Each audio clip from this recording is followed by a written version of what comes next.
అవకాశం వచ్చినప్పుడు ఎటువంటి పరిస్థితుల్లో ఉన్నప్పటికీ సద్వినియోగం చేసుకోవాలి. అదే ఆలోచన నేటి కాలం రాజకీయం.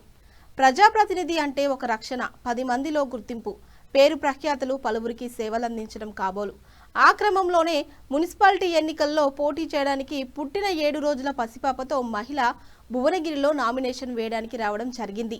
పట్టణంలోని 32వ వార్డు ఇండిపెండెంట్ అభ్యర్థిగా నామినేషన్ పత్రాలు దాఖలు చేసేందుకు బర్రె సంగవి కరుణాకర్ దంపతులు నామినేషన్ పత్రాలను దాఖలు చేయడానికి పసిపాపతో వేచి ఉండడం అందరికీ చూడముచ్చటగా అనిపించింది.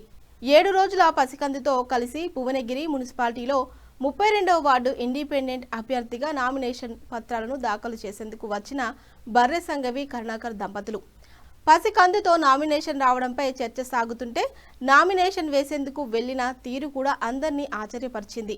నామినేషన్ పత్రాలు ప్రతిపాదన చేసిన వారితో మాత్రమే అభ్యర్థులు ఎన్నికల అధికారి వద్దకు చేరుకున్నారు.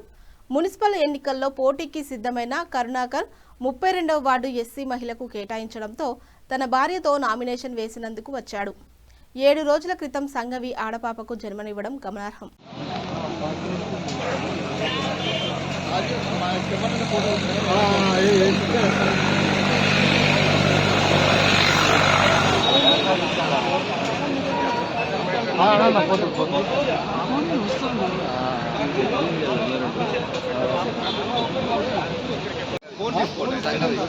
జోలికి పోతే సంగవి కర్ణాకర్